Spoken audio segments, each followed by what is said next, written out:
Hi kids, it's Miss Amy. Now we are getting started with our 10-day kids yoga challenge. So we have learned about breathing, and today we're going to learn a little bit about focus and concentration. Those are pretty big words, and we have a Kimochi's friend from Kimochi's Way to help us out. And she's sitting right over here. And this is my friend. Whoa, whoa, hi Hugtopus. This is Hugtopus. And Hugtopus really will help us with our focus and concentration because she can often feel very silly. Do you feel silly sometimes? Yeah, we all do. And it's a feeling that feels pretty good in our bodies sometimes. And when we're doing yoga, we need to kind of let our sillies out and help to have more focus and concentration. So we're going to have a fun activity that we're going to do today to help us.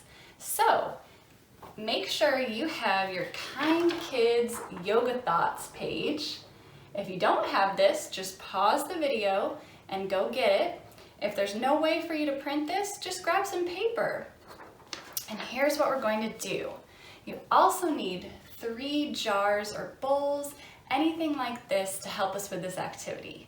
So you're going to also need something to write with and scissors to cut with. Now, if you have a little trouble with scissors, then see if you can get an adult or parent to help you with the cutting part.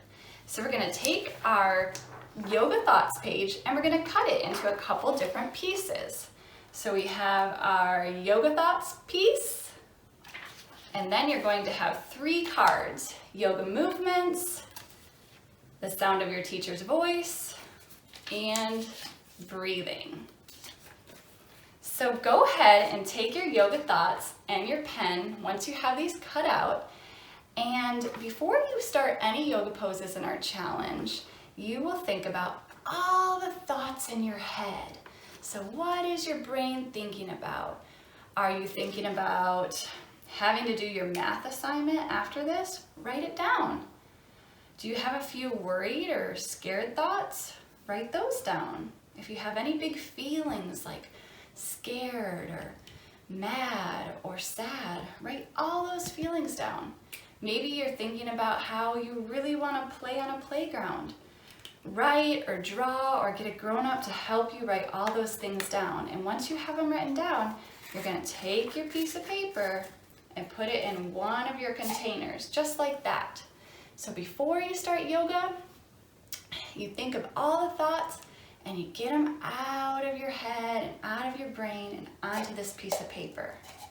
Now when you're doing yoga, the things that we'll focus on are our breathing. So we'll do that one more time. We'll smell our flower and blow out our candle. So as we do our poses, we're doing breathing. So we put that in this container. We are practicing, because practice makes better, we're practicing our yoga movements.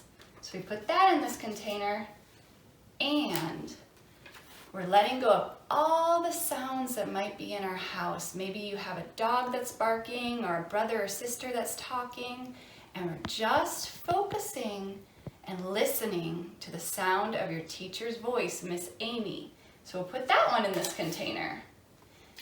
So we start with our container of all our thoughts. We put that one aside. We practice our pose and we use our 3 cards for that. So when we're practicing our pose, we can have this one right next to us. And then when we're finishing our yoga pose and we're settling in, perhaps our hand on our heart and our hand on our belly, our last jar will be filled with feelings of kindness and calm. So I hope you enjoyed our time together today. This lesson, we met Hugtopus, and she'll teach us some other tricks later. We'll bring her back again. And we worked on our focus and our concentration while we practice our yoga poses. And remember, practice makes better. So when you see the yoga poses, practice and use your focus and concentration. I'll see you next time. Bye.